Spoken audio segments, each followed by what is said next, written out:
Officer Mike Dowd stood in the dark warehouse at 2 a.m., his police badge gleaming under the single bulb overhead. In front of him lay $8,000 in cash and 10 kilograms of pure cocaine. But this wasn't a drug bust. This was Tuesday night business.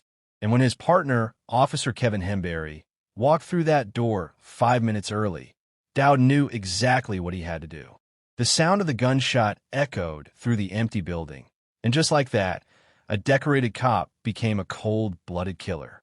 Before we dive into this shocking true story of corruption, betrayal, and murder, make sure you hit that subscribe button and join the ColdTruthFilesWithAlex family.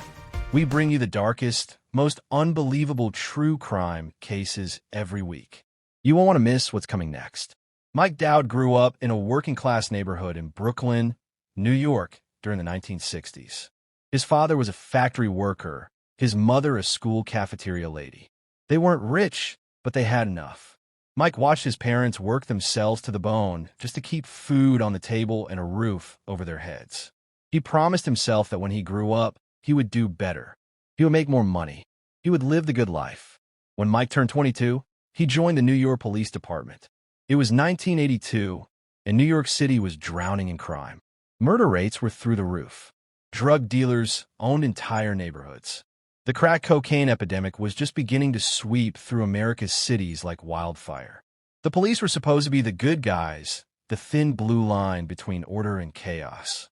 Mike Dowd started out like most young cops, eager, hopeful, ready to make a difference. He worked hard during his training. He scored well on his tests. His instructors said he had potential. When he graduated from a police academy, his parents were so proud they cried. Their son was going to be a hero. But something changed when Mike hit the streets. The 75th Precinct in East New York was one of the roughest areas in all of Brooklyn. Some people called it the 7-5. Others called it hell on earth. This was where Mike Dowd was assigned for his first beat. Every night, he saw things that would haunt most people forever. Dead bodies in alleyways. Kids selling drugs on corners. Women selling their bodies for the price of their next fix. Violence was as common as breathing. The money was everywhere, too. Mike would bust drug dealers who had more cash in their pockets than he made in 6 months. They drove fancy cars. They wore gold chains. They had beautiful women on their arms. And here was Mike, risking his life every single day, barely making enough to pay rent on his small apartment. The temptation started small. One night, Mike and his partner pulled over a car for running a red light. When they searched the vehicle, they found a bag containing $2,000 in cash and a small amount of marijuana. The driver was a low-level dealer named Carlos. Carlos looked at Mike with desperate eyes. "Officer, please," Carlos said. "That's all the money I got. My mom needs an operation. I can't go to jail." Mike's partner wanted to arrest him on the spot, but Mike had a different idea. He looked at Carlos, then at the money, then back at Carlos. "Here's what's going to happen," Mike said quietly. "You're going to give us half that money, and we're going to forget we ever saw you tonight." Carlos's eyes went wide. He couldn't believe what he was hearing, but he wasn't about to argue. He handed over $1,000, and Mike and his partner let him go. Just like that, Mike Dowd had crossed a line he could never uncross. That $500 in Mike's pocket felt amazing. It was more money than he'd ever had at one time. And it was so easy. No one got hurt. No one even knew. The adrenaline rush was incredible. Mike felt more alive than he ever had. That one decision changed everything. Over the next few months, Mike Dowd's corruption grew like a cancer. He started shaking down drug dealers regularly. He would pull them over, search them, take their money and drugs, and let them go. Sometimes he kept the drugs and sold them himself. Other times, he would give the drugs back to the dealers in exchange for a cut of their profits. Mike was smart about it, though. He didn't just steal from anyone. He targeted people who couldn't go to the police because they were criminals themselves. Who was going to believe a drug dealer over a decorated police officer? But Mike knew he couldn't do this alone. He needed backup. He needed other cops who were willing to look the other way, or better yet, join in on the action. Mike started recruiting. The first person he brought into his operation was Officer Kenny Ural. Kenny was 5 years older than Mike and had been on the force longer. He was divorced, paying child support for 3 kids, and drowning in debt. When Mike approached him with the opportunity to make some extra cash, Kenny barely hesitated. "How much are we talking about?" Kenny asked. "Thousands," Mike said. "Every week." Kenny was in. Next came Officer Henry Winter. Henry was younger than both Mike and Kenny, but he was hungrier. He came from an even poorer background than Mike. Henry had grown up in the projects, watching drug dealers get rich while his own family struggled. When Mike offered him a chance to finally get his piece of the pie, Henry jumped at it. With his crew assembled, Mike Dowd's operation expanded rapidly. They weren't just shaking down dealers anymore. They were working directly with them. Mike had made contact with a major drug lord named Baron Perez, who controlled most of the cocaine distribution in East New York. Baron saw the value in having cops on his payroll. Baron made Mike an offer he couldn't refuse. He would pay Mike and his crew $8,000 per week, every week, to protect his drug operations. They would warn him about upcoming raids. They would arrest his competitors. They would even help transport drugs when needed. In exchange, Baron would make sure they got rich. Mike didn't even think twice. He said yes. With Baron Perez's money flowing in, Mike Dowd's life transformed overnight. He moved out of his tiny apartment and bought a beautiful house in Long Island. He purchased a brand new red Corvette. He wore Rolex watches and designer clothes. He went to the best restaurants, the hottest nightclubs, and took vacations to places he'd only dreamed about before. Mike wasn't even trying to hide his wealth anymore. When other cops asked him how he could afford all this stuff on a cop's salary, he would just laugh and say he had investments. Some cops were suspicious, but most didn't ask too many questions. After all, Mike always bought the drinks and picked up the tab. Why rock the boat? Kenny and Henry were living large too. Kenny finally got out of debt and could actually afford to give his kids a good life. Henry bought his mother a new house and got her out of the projects. On the surface, it seemed like everything was perfect, but there were cracks forming in the foundation. The more money Mike made, the greedier he became. The $8,000 per week from Baron wasn't enough anymore. Mike started running his own drug deals on the side. He would steal cocaine from other dealers and sell it himself. He even started using some of the cocaine, which clouded his judgment and made him paranoid. Mike's behavior became more erratic. He would show up to work high. He would disappear for hours during his shift. He started carrying guns that weren't registered with the department. Other officers in the precinct began to notice that something was seriously wrong with Mike Dowd and his crew. One officer in particular started asking questions. His name was Kevin Hembury. Kevin Hembury was everything Mike Dowd should have been. Kevin was honest, dedicated, and took his oath as a police officer seriously. He had been with the NYPD for 12 years and had a spotless record. Kevin had a wife and 2 young daughters at home. He coached Little League baseball on weekends. He went to church every Sunday. Kevin was a genuinely good man who believed in doing the right thing, no matter what. Kevin had been watching Mike Dowd for months. He noticed the expensive cars. He saw the designer clothes. He heard the rumors about Mike working with drug dealers.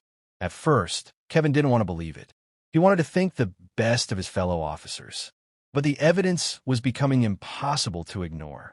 One night in July 1992, Kevin was working the late shift when he decided to follow Mike. He stayed back at a distance, watching as Mike drove to a warehouse in an industrial area of Brooklyn. Kevin parked his car a block away and approached on foot. Through a window, he could see Mike inside the warehouse, counting stacks of cash and standing over bags of what looked like cocaine. Kevin's heart sank. It was true. Mike Dowd was dirty. Kevin knew he had to report this, but he also knew how dangerous that could be. If Mike found out that Kevin was investigating him, there was no telling what he might do. Kevin decided to gather more evidence first before going to internal affairs. For the next 2 weeks, Kevin documented everything. He took notes on Mike's movements. He photographed Mike meeting with known drug dealers. He recorded dates and times. Kevin was building a case that would be impossible to deny. But Kevin made one critical mistake. He told his partner about what he was doing. Kevin's partner was a cop named Tom Sullivan. Tom and Kevin had worked together for 3 years. Kevin trusted Tom completely. What Kevin didn't know was that Tom Sullivan had just been recruited by Mike Dowd to join his crew. Tom was one of them. The very next day after Kevin told Tom about his investigation, Tom called Mike. "We've got a problem," Tom said. "Kevin Hembury knows everything. He's been following you. He's got photos, notes, everything. He's planning to go to internal affairs next week. Mike felt his blood run cold. Everything he had built was about to come crashing down. He would lose his job, his house, his money. He would go to prison for decades. His whole family would be humiliated. Mike couldn't let that happen. He had come too far to lose it all now. "Where is Kevin tonight?" Mike asked. "He's working late shift," Tom said. "He'll be alone in the station filing paperwork until around 2 a.m. "Tell him you need to meet with him about something urgent," Mike said. "Tell him to meet you at the warehouse on Bergen Street. Tell him it's about the investigation and you have more evidence to show him." Tom hesitated. He knew what Mike was planning. "Mike, are you sure about this? Kevin's a cop. He's one of us." "He stopped being one of us the moment he decided to rat," Mike said coldly. "Are you in or out?" Tom thought about the money. He thought about the life he'd been living. He thought about what would happen if Kevin exposed them all. "I'm in," Tom said quietly. Kevin Hembury was excited when Tom called him. Tom said he had witnessed one of Mike's drug deals and wanted to add his testimony to Kevin's case. Tom suggested they meet at the warehouse on Bergen Street, where he'd seen the deal go down. He could show Kevin exactly what happened. Kevin agreed immediately. This was exactly what he needed. With another officer as a witness, Internal Affairs would have to take his report seriously. Mike Dowd would finally be brought to justice. Kevin told his wife he might be home late.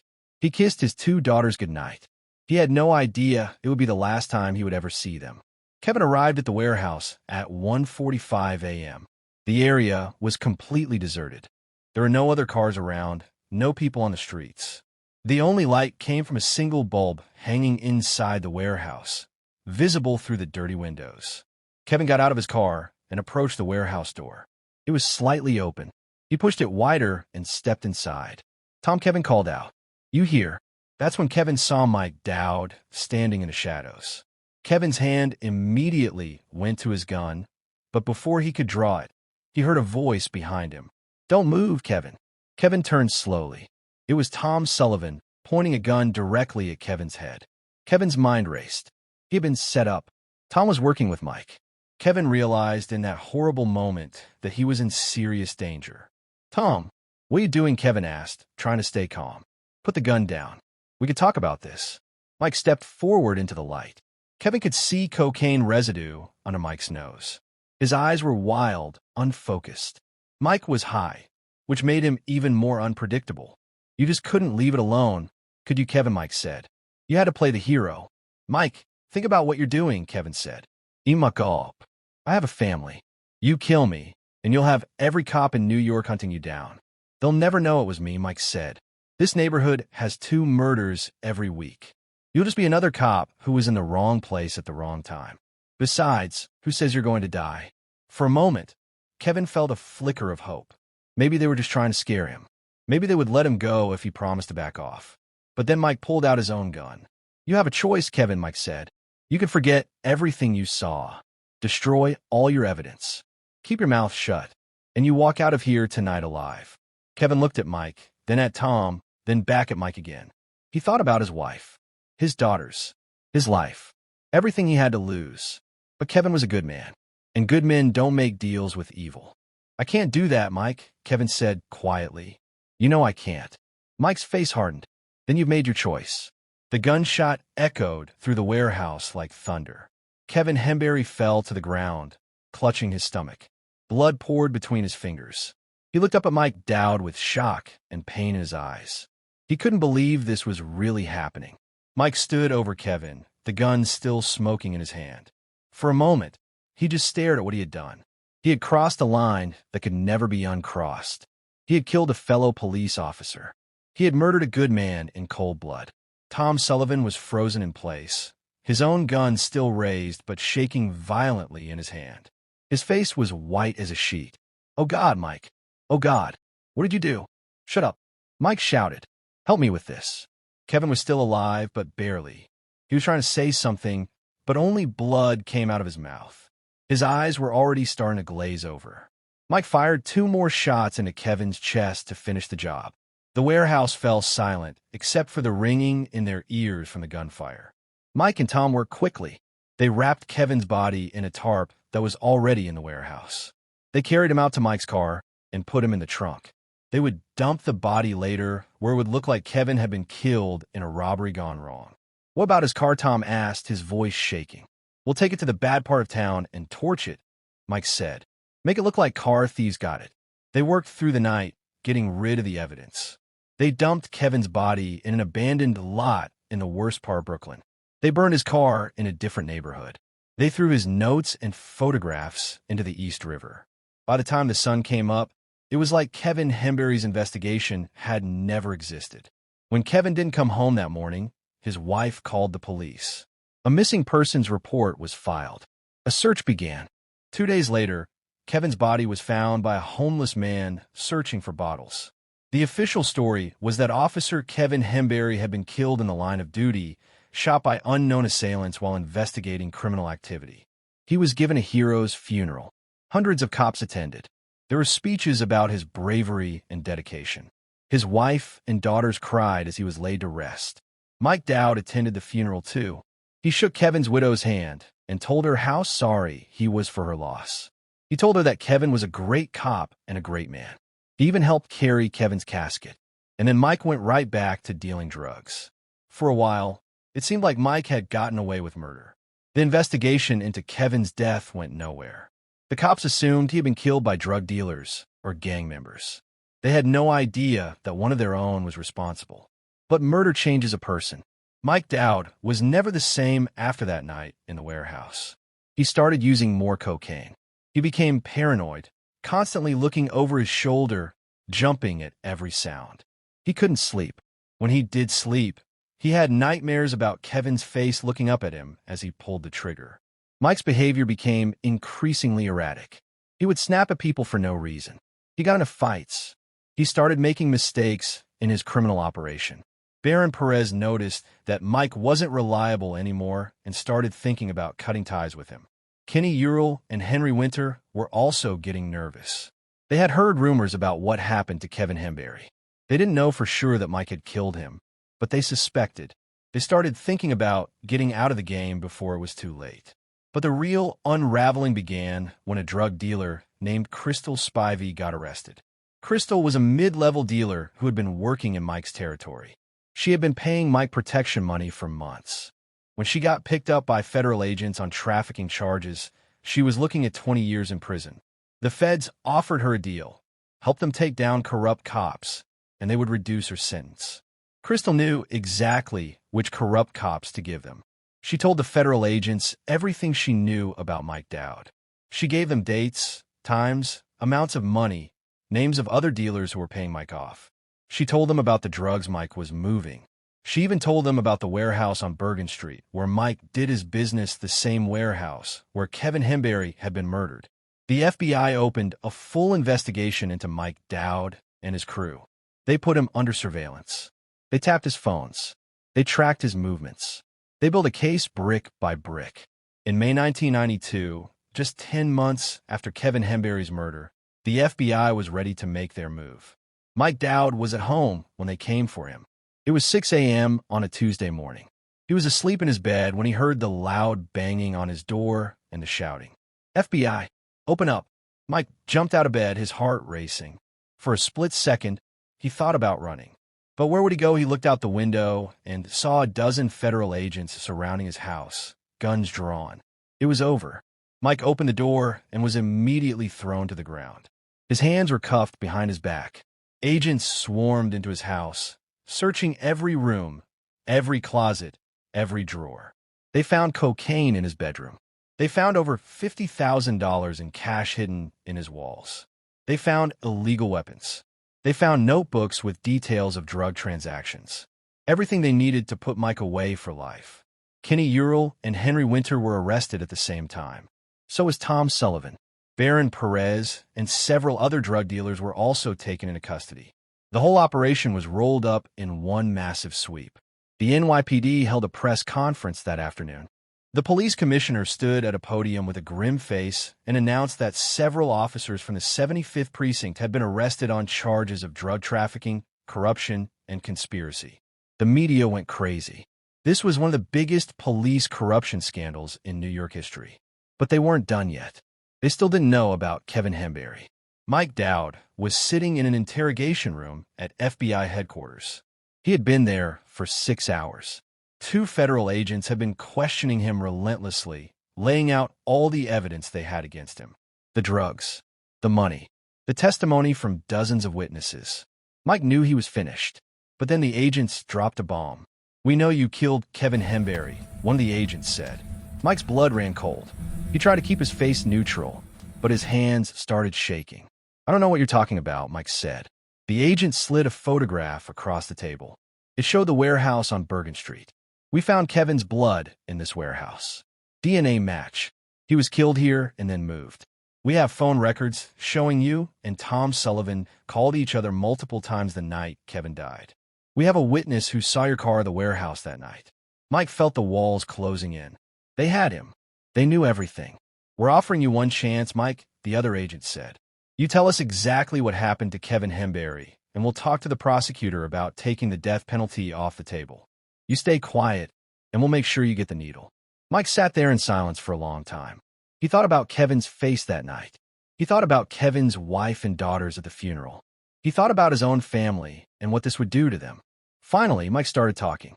He told them everything. About Tom Sullivan being his mole. About Kevin's investigation. About the setup at the warehouse. About pulling the trigger. About dumping the body. Every single detail. The FBI agents sat there in stunned silence as Mike described how he had murdered a fellow police officer in cold blood just to protect his criminal enterprise. When Mike was done talking, one of the agents just shook his head. "You're a monster," he said quietly. Mike didn't disagree. The trial of Mike Dowd was one of the biggest media circuses New York had ever seen.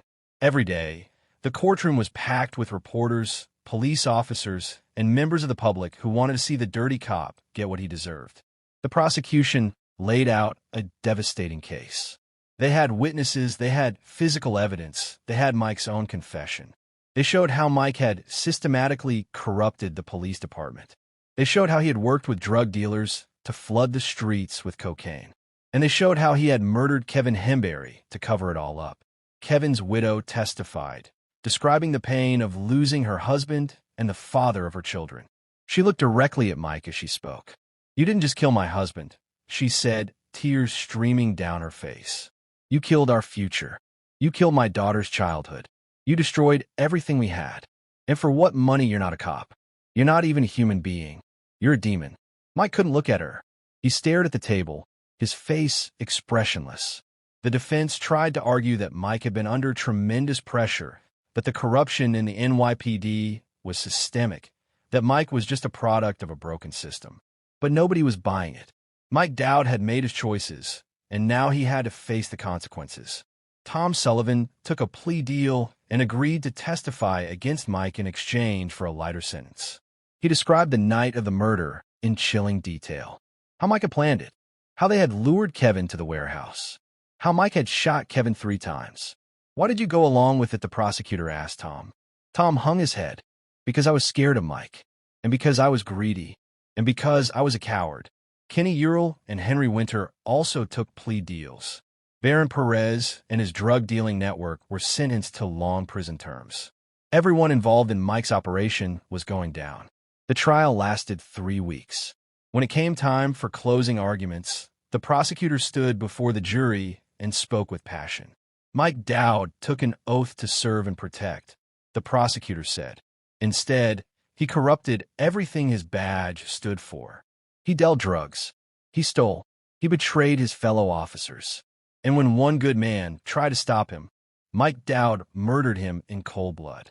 This is not just about one dirty cop. This is about justice for Kevin Hembury and for every citizen who depends on the police to keep them safe. You must find this man guilty. The jury deliberated for less than 4 hours. When they returned, the foreman stood and read the verdict. On the count of first-degree murder, we find the defendant, Michael Dowd, guilty. On the count of drug trafficking, we find the defendant guilty. On the count of corruption, we find the defendant guilty. Guilty, guilty, guilty. On all counts. Kevin Hembury's widow sobbed with relief. Mike Dowd just sat there, staring straight ahead, showing no emotion at all. 2 weeks later, Mike Dowd stood before the judge for sentencing. The courtroom was packed once again. Kevin's family was there. Mike's family was there. Dozens of cops were there. Everyone wanted to hear what the judge would say. The judge was a stern woman in her 60s named Margaret Reynolds. She had been on the bench for 25 years and had seen every kind of criminal imaginable. But even she seemed shaken by the depth of Mike Dowd's betrayal. "Mr. Dowd," Judge Reynolds began, "in all my years on the bench, I have never seen such a complete moral collapse. You were given authority and power and trust, and you used all of it for personal gain. You corrupted the police department from within. You poisoned the streets with drugs. And when someone tried to hold you accountable, you murdered him." Mike stood silently, his hands cuffed in front of him. "Kevin Hembury was a good man," the judge continued. "He was a good cop, a good husband, a good father. He tried to do the right thing, and you killed him for it. You looked him in the eye, and you pulled the trigger. And then you went to his funeral and pretended to grieve." The judge paused, her voice thick with emotion. "The prosecution has recommended life in prison without the possibility of parole. I agree with that recommendation. However, given the particularly heinous nature of your crimes, I am also ordering that you serve your sentence in isolation for your own protection. You will spend the rest of your life alone in a cell, thinking about what you've done." Mike closed his eyes. Life in prison. Alone. Forever. Before I pronounce the final sentence, Judge Reynolds said, "Does anyone wish to make a statement?" Kevin Hembury's widow stood up. Her name was Sarah. She walked slowly to the front of the courtroom and stood just a few feet from Mike Dowd. For the first time since the trial began, Mike looked directly at her. "You took everything from me," Sarah said, her voice shaking but strong. "My husband was my best friend. He was the love of my life. He was the best father our daughters could have asked for. And you murdered him because he was doing his job, because he was trying to stop you from poisoning our community." Sarah's voice grew stronger. "But I want you to know something, Mike Dowd. You didn't break us. Kevin's daughters are growing up strong and good, just like their father. I've told them everything about what kind of man their daddy was. They know he was a hero. They know he died fighting for what was right. And they'll grow up knowing that evil people like you don't win in the end. You'll rot in prison, alone and forgotten. But Kevin's memory will live on in everyone who loved him." Sarah turned away from Mike and walked back to her seat. The courtroom was silent. "Michael Dowd," Judge Reynolds said, "I hereby sentence you to life in prison without the possibility of parole for the murder of Kevin Hembury. I sentence you to an additional 30 years for drug trafficking and corruption, to be served concurrently. You are remanded to federal custody immediately. May God have mercy on your soul, because this court certainly does not." The gavel came down with a sharp crack. Mike Dowd was led out of the courtroom in chains. He would never breathe free air again. The scandal rocked the NYPD to its core. An investigation was launched into the 75th Precinct, and it revealed corruption that went far beyond Mike Dowd's crew. Dozens of officers were found to be involved in various forms of misconduct. Some were taking bribes. Others were stealing drugs from evidence rooms. Still others were working directly with criminals. The entire 75th Precinct was essentially gutted and rebuilt from scratch. New leadership was brought in. New protocols were established. The NYPDF implemented stricter oversight and internal affairs procedures to try to prevent something like this from ever happening again. Tom Sullivan was sentenced to 20 years in prison for his role in Kevin's murder. He was released after serving 15 years and now lives in hiding, afraid of retaliation from cops who see him as a traitor. Kenny Euro got 10 years for corruption and drug trafficking. He was released in 2004 and died of a heart attack in 2012. Henry Winter got 8 years. He got out in 2001 and has kept a low profile. Some say he moved to Florida and changed his name. Baron Perez received a 30-year sentence for drug trafficking. He's still in federal prison and won't be eligible for release until 2034. As for Mike Dowd, he sits alone in his prison cell 23 hours a day. He gets 1 hour of recreation in a small yard, alone. He has no contact with other prisoners. He receives letters occasionally, mostly from true crime enthusiasts who are fascinated by his story. He doesn't respond to any of them. In interviews conducted years after his conviction, Mike expressed some remorse for what he did, though many people question whether it's genuine or just an act. I think about Kevin every day, Mike said in one prison interview. I see his face when I close my eyes. I hear the gunshot. I know what I did was evil. I know I destroyed his family. If I could take it back, I would. But I can't. So I just sit here and wait to die. Some people believe Mike's remorse is real. Others think he's just a psychopath who learned to say the right things. Sarah Hembury never remarried. She devoted her life to raising her 2 daughters and to honoring Kevin's memory. She started a foundation called the Kevin Hembury Foundation for Police Integrity, which works to root out corruption in law enforcement and support the families of officers killed in the line of duty. Kevin's daughters both grew up to be strong, successful women. Neither of them went into law enforcement, but they both work in public service. They say they're trying to honor their father's legacy by helping people and fighting for justice, just like he did. The story of Mike Dowd is a cautionary tale about how power and greed can corrupt even those who are supposed to protect us. It shows how one person's choices can destroy countless lives. And it demonstrates that no one, not even a cop, is above the law. Mike Dowd didn't start out as a monster. He started out as a regular guy who wanted to make a better life for himself. But when faced with temptation, he made the wrong choice. And then he made another wrong choice. And another. Until finally, he had gone so far down that dark path that he was willing to murder an innocent man just to protect his criminal empire. The question everyone asks is, could it happen again? The sad truth is that it probably could. As long as there are drugs, as long as there's money, as long as there are people willing to compromise their integrity for personal gain, corruption will exist, even in law enforcement. But Kevin Hembury's story shows us something else too.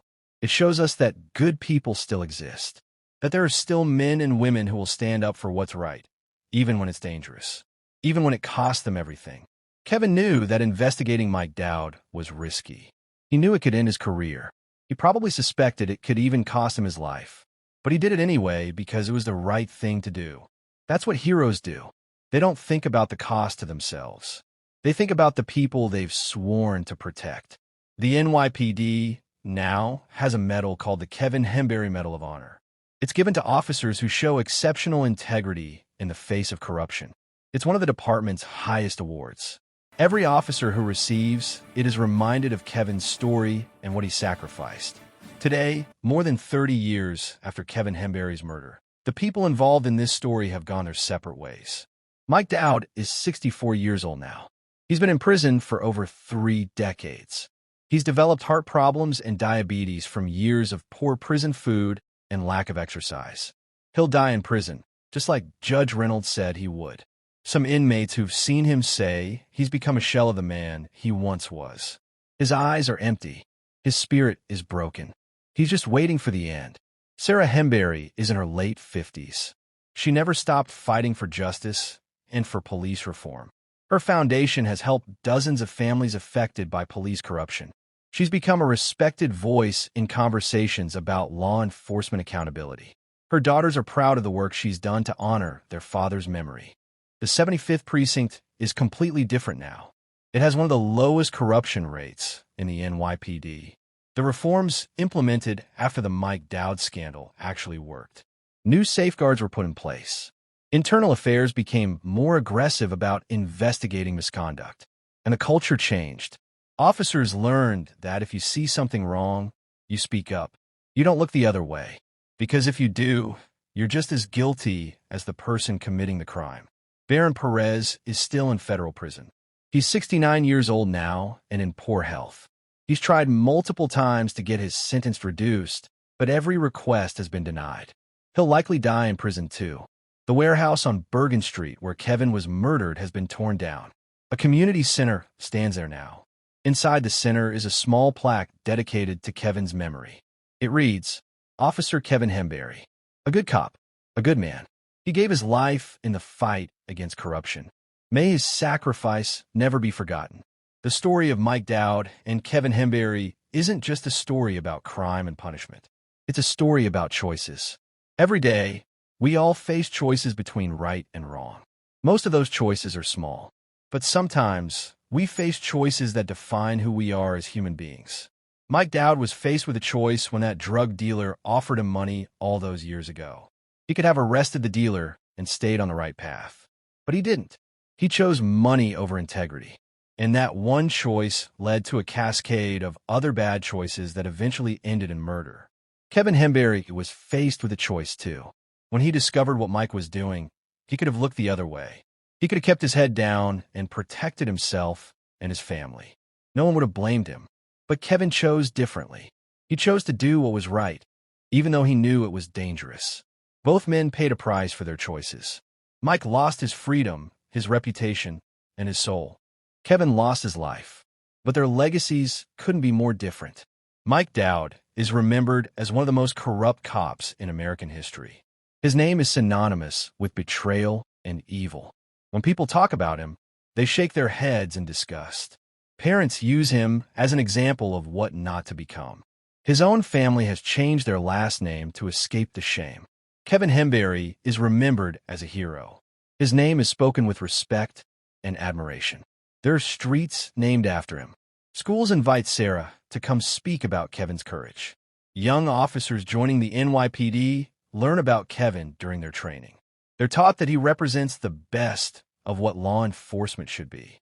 The question we all need to ask ourselves is simple.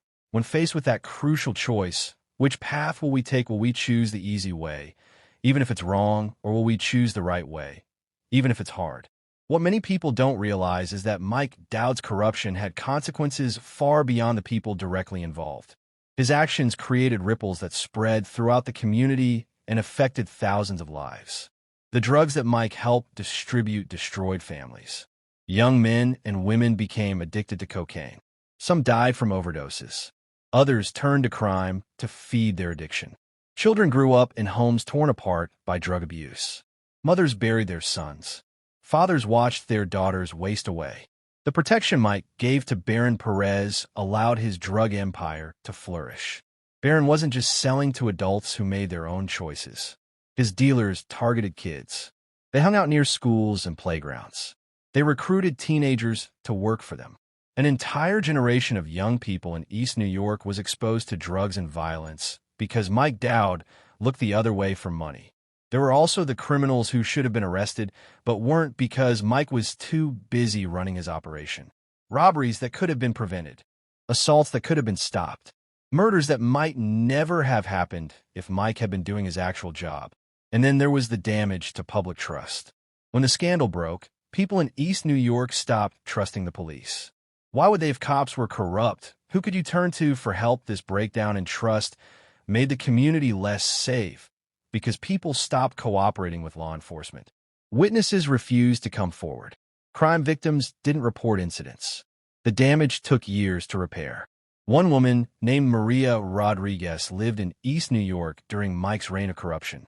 She watched her 16-year-old son get recruited by Baron's organization. She tried to go to the police for help, not knowing that the very cops she was talking to were working for Baron.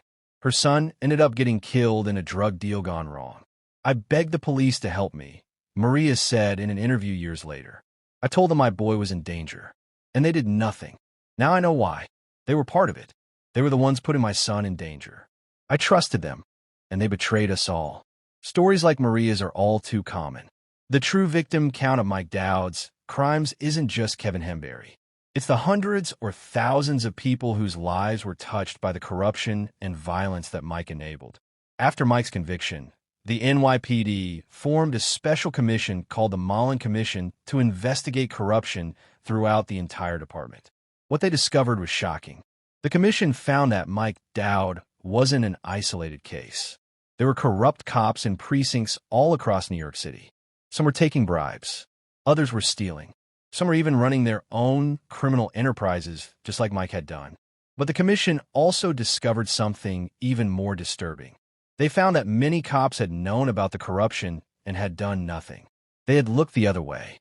They had protected their fellow officers instead of protecting the public. This code of silence, what some people call the blue wall, was identified as one of the biggest problems in law enforcement. Good cops were afraid to report bad cops because they didn't want to be labeled as rats or traitors. They were worried about retaliation. They were concerned about their careers. The commission made dozens of recommendations to fix these problems. They suggested better screening of new recruits, more aggressive internal affairs investigations, protection for whistleblowers, higher standards of accountability. Most importantly, they recommended changing the culture so that reporting corruption was seen as brave and necessary, not as betrayal. Many of these recommendations were implemented. The NYPD today is very different from the NYPD of Mike Dowd's era. Is it perfect? No. Does corruption still exist? Unfortunately, yes. But the safeguards are much stronger now. The consequences for corruption are much more severe. And the culture has shifted so that officers like Kevin Hembury are celebrated instead of feared. Detective First Grade James Martinez was one of the investigators on the Mullen Commission. He spent 2 years interviewing corrupt cops, reviewing case files, and trying to understand how the system had failed so badly. What struck me most, Martinez said, was how many good cops there were who felt powerless to stop the bad ones. They wanted to do the right thing, but they didn't know how. They were afraid. The system had failed them just as much as it had failed the public. Our job was to fix that system so that the next Kevin Hembury wouldn't have to die alone. Psychologists and criminologists have studied Mike Dowd's case extensively, trying to understand how a regular person becomes capable of such terrible crimes. What they found is disturbing because it suggests that, under the right circumstances, many people could follow a similar path. Dr. Elizabeth Chun, a forensic psychologist who interviewed Mike several times, explained it this way: corruption rarely happens all at once. It's a gradual process. You start by making small compromises. Maybe you take free coffee from a shop owner. Then maybe you accept a free meal. Then maybe someone offers you a little cash to look the other way on something minor. Each time, you cross a line, but each line seems so small that you justify it to yourself. This is what psychologists call the slippery slope of moral decay. Each bad decision makes the next bad decision easier. Your conscience gets quieter. Your rationalizations get stronger. You tell yourself that everyone does it, that you deserve it, that it's not really hurting anyone. By the time Mike was dealing drugs and taking bribes from major criminals, Dr. Chun continued, he had already crossed so many lines that these bigger crimes didn't feel that different. He had normalized corruption in his own mind. He had rebuilt his identity from good cop to guy who does what he needs to do to get ahead. Once you make that mental shift, almost anything becomes possible. The murder of Kevin Hembury was the ultimate expression of this corrupted mindset. Mike had invested so much in his criminal enterprise's money, his lifestyle, his very identity that he couldn't let anyone take it away. Kevin became a threat that had to be eliminated, not a human being who deserved to live. This is why integrity matters so much, Dr. Chin said. Once you start compromising your values, it becomes easier and easier to compromise them further. The only real protection is to never start down that path in the first place. But Dr. Chin also noted something important. Mike Dowd had chances to turn back. Even after he started taking bribes, he could have stopped. He could have come clean. He could have asked for help. But at each decision point, he chose to go deeper rather than face the consequences of what he'd done. That's what makes his story so tragic. He wasn't destined to become a murderer. He chose to become one, little by little, decision by decision. The people who lived in East New York during Mike Dowd's reign have their own stories to tell. Their perspective is often overlooked, but it's crucial to understanding the full impact of what happened. Raymond Washington was a teenager living in East New York in the late 1980s. He saw Mike and his crew operating firsthand. Everybody knew, Raymond said. We all knew the cops were dirty. We saw them taking money from dealers. We saw them at parties that the drug lords threw. We saw them driving cars they couldn't afford. But what were we supposed to do? Who were we going to report it to? The police? The police were the problem. Raymond watched several of his friends get caught up in the drug trade. Some ended up in prison. Others ended up dead. The crazy thing was that the dealers had better protection than we did, Raymond said. If you were dealing for Barron and you had Mike's protection, you were safe. But if you were just a regular person trying to live your life, you were on your own. The cops who were supposed to protect us were protecting the criminals instead. Patricia Gomez worked as a teacher at a school in East New York. She saw the impact of the drug epidemic on her students every single day. I had kids falling asleep in class because they'd been up all night listening to gunshots, Patricia said. I had kids who couldn't concentrate because they were hungry. Their parents had spent all the food money on drugs. I had kids who stopped coming to school because they'd been recruited to sell drugs on corners. Patricia tried to get help from the police many times. She reported drug dealing near her school. She reported gang activity. She reported dealers targeting children. Nothing ever happened. Now I know why, Patricia said bitterly. The cops were on the payroll. They weren't going to arrest the people who were paying them. My students suffered because of that. Some of them never recovered. They're in prison now, or dead, or still struggling with addiction. And Mike Dowd played a role in all of that. Carlos Mendez owned a small grocery store in the neighborhood. He refused to pay protection money to the drug dealers, which made him a target. His store was robbed 3 times. He called the police each time. They would come, take a report, and nothing would happen, Carlos said. But the dealers who robbed me, they operated right out in the open, and the police never touched them. I couldn't understand it until the scandal broke. Then all made sense. The cops were working for the same people who were robbing me. Carlos eventually had to close his store and move out of the neighborhood. He lost everything he had worked for. These are just a few of the thousands of stories from people whose lives were affected by Mike Dowd's corruption. Their voices remind us that corruption isn't a victimless crime. Real people suffer real consequences when those in power abuse their authority. Despite the tragedy of his death, Kevin Hembury's sacrifice was not in vain. His murder became a catalyst for real change in the NYPD and in law enforcement across the country. The Kevin Hembury Foundation that Sarah started has become a powerful force for police reform. The foundation provides support to families of officers killed in the line of duty. It also works with police departments to implement anti-corruption measures and create cultures where officers feel safe reporting misconduct. Kevin died trying to do the right thing, Sarah said in a speech at the foundation's 10th anniversary. But his death wasn't meaningless. It woke people up. It forced the NYPD to confront its problems. It showed other officers that corruption comes with a cost, not just to the corrupt cops, but to everyone. The foundation has helped dozens of police departments across America implement better oversight systems. They've trained thousands of officers on ethics and integrity. They've created anonymous reporting systems that allow cops to report corruption without fear of retaliation. Kevin's daughters, Jessica and Michelle, both work with the foundation now. Jessica handles the family support programs. Michelle works on the education and training side. Our dad died when we were so young that we don't have a lot of memories of him, Jessica said.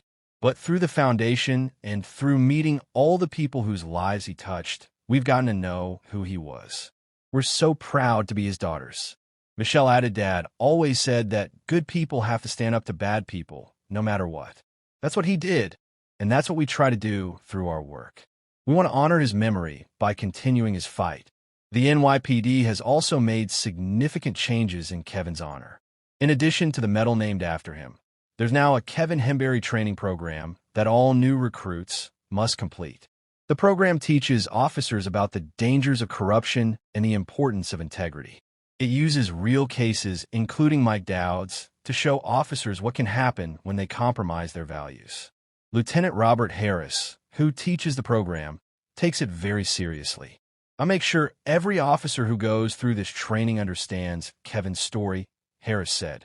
I want them to know that he was a real person with a real family. I want them to understand that when they put on this badge, they're making a promise to uphold the law, not to break it. And I want them to know that if they see corruption, they have a duty to report it, just like Kevin did. The training program has been incredibly effective. In the 30 years since Mike Dowd's conviction, reports of corruption within the NYPD have gone down dramatically. Internal affairs investigations are taken more seriously. Corrupt cops are caught earlier and removed from the force before they can cause serious damage. We can't say that corruption doesn't exist anymore, Harris admitted. Human nature being what it is, there will always be people who try to abuse their power. But we've created a system where it's much harder to get away with it.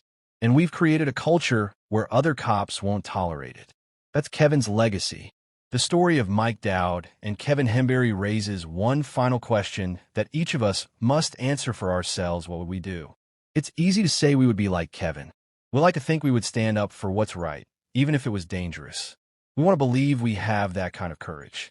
But it's also easy to understand how someone might become like Mike. The temptation of easy money, the pressure of trying to make ends meet, the rationalization that everyone else is doing it, the belief that you deserve more than what you're getting. These are all very human feelings. The truth is that most of us will never face a choice as dramatic as the ones Mike and Kevin faced. We won't be offered bags of drug money. We probably won't have to decide whether to report a corrupt colleague. But we will face smaller versions of these choices all the time. We'll be tempted to cheat on our taxes. We'll see someone shoplifting and have to decide whether to say something. We'll know that a coworker is doing something unethical and have to choose whether to report it. We'll be offered opportunities to cut corners, bend rules, or look the other way. These small choices matter because they shape who we become. They determine whether we're the kind of person who would stand with Kevin or drift toward Mike. Father Thomas O'Brien, a priest who has counseled prisoners for 40 years, including Mike Dowd, put it this way: every saint has a past, and every sinner has a future. Mike made terrible choices, but he wasn't born evil. He became evil through a series of decisions. The good news is that means the rest of us can become good through our decisions too. We get to choose every single day what kind of person we want to be. Mike himself seemed to understand this in one of his final interviews before he stopped talking to the media. I tell young cops who write to me, "Don't be like me," Mike said. "I thought I was smart. I thought I had it all figured out. I thought I could have the money and the lifestyle and nobody would get hurt. But I was wrong about everything. I hurt everybody. I destroyed families. I killed a good man. And for what? Money that I didn't even get to enjoy because I spent it all and ended up in here anyway." Mike paused, staring at the wall of his cell. "If I could go back to that first night when I took that dealer's money, I would do it differently. I would arrest him. I would do my job. I would be the cop I swore to be. But I can't go back. None of us can go back. All we can do is make the right choice now, in this moment, and then make the right choice again in the next moment, and keep making right choices until we become the person we want to be." The story of Mike Dowd is a story about corruption, betrayal, and murder. But it's also a story about courage, sacrifice, and redemption, not for Mike, who never found redemption, but for the system that failed Kevin Hembury and the community that suffered under Mike's corruption. Today, if you visit the community center that stands where the warehouse on Bergen Street used to be, you'll see children playing basketball, teenagers doing homework, seniors taking exercise classes. Life has moved on. The neighborhood has healed, at least somewhat. The drugs and violence aren't completely gone, but they're not as bad as they were in Mike's day. And on the wall, that small plaque reminds everyone who enters about Officer Kevin Hembury, about what he stood for, about what he sacrificed, about why it matters. Because in the end, that's what this story is really about. It's not about how low one man fell. It's about how high another man stood. It's not about the corruption that infected the NYPD in the 1980s. It's about the integrity that reformed it in the years since. It's not about Mike Dowd, the dirty cop who became a killer. It's about Kevin Hembury, the good cop who became a hero. Kevin died doing the right thing. And because he did, thousands of other officers have been inspired to do the right thing too. Because he stood up, the system changed. Because he refused to look away, others learned not to look away either. Mike Dowd will die alone in a prison cell, forgotten by everyone except as a cautionary tale. But Kevin Hembury lives on in every officer who wears a badge with honor, in every cop who reports corruption instead of ignoring it, in every person who chooses to do what's right even when it's hard. That's the real story here. Not the darkness, but the light that overcame it. Not the corruption, but the integrity that defeated it. Not the death of one good man, but the inspiration that his death provided to countless others. Sarah Hembury said it best to the dedication of the community center: "My husband died fighting evil. But his death wasn't a victory for evil, it was the beginning of evil's defeat." Mike Dowd is rotting in prison. Baron Perez is rotting in prison. Their whole operation was destroyed. But Kevin's legacy that grows stronger every year. She looked out at the crowd of police officers, community members, and family who had gathered for the ceremony. Kevin once told me that good people have to fight for what's right because bad people never take a day off from doing wrong. He lived that belief, and he died for it. But he won. Good won. And as long as we remember him and what he stood for, good will keep winning.